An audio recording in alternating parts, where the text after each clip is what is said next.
మీనా శోభనం ఇవన్నీ ఆపేసి, "అమ్మా నా వల్ల కావడం లేదు. నేను మానసికంగా సిద్ధపడలేను" అనైతే చెప్తూ ఉంటుంది.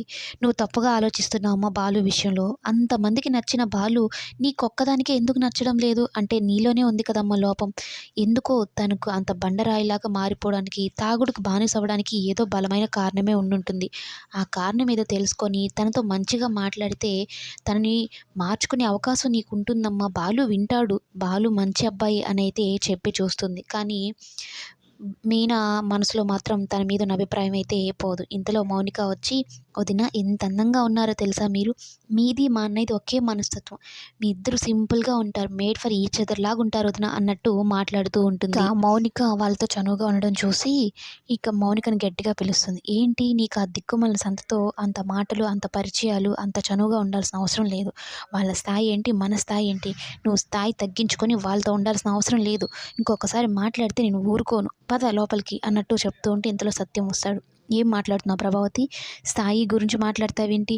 వాళ్ళ ఇంట్లో పెట్టుకుని ఇలాంటి మాటలు మాట్లాడతావా? నీకేమైనా బుద్ధుందా?" అన్నట్టు మాట్లాడుతూ ఉంటాడు. "మరి ఏం చేయాలి?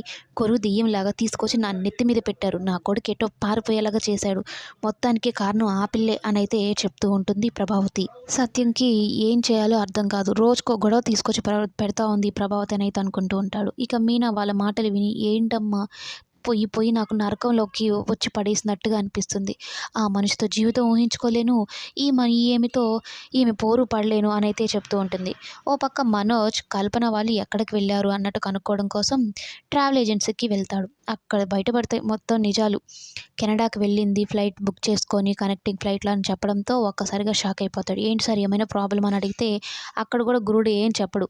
ఏం లేదని చెప్పని పెద్ద షాక్‌లో ఉండిపోయి మరలా తిరిగి ఇంటికి వెళ్ళాలనుకొని ఇంటికైతే వస్తూ ఉంటాడు.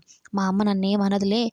మా అమ్మకి నేను ముద్దుల కొడుకుని ఎలాగోలా మేనేజ్ చేసుకొని ఇంట్లో ఉండిపోదాము" అన్నట్టు బయలుదేరుతాడు ఇంటికి. మనోజ్ ఇంటికి వస్తే ప్రభావతి ఒప్పుకుంటుంది కానీ సత్యం ఒప్పుకుంటాడా? అంత పెద్ద మోసం చేసి పెళ్లి పీటల మీద ఒక అమ్మాయి జీవితాన్ని పణంగా పెట్టి మరీ వెళ్ళిపోయిన ఆ అబ్బాయిని ఇంట్లోకి రానిస్తాడా లేదా అనేది నెక్స్ట్ ఎపిసోడ్స్‌లో చూద్దాం.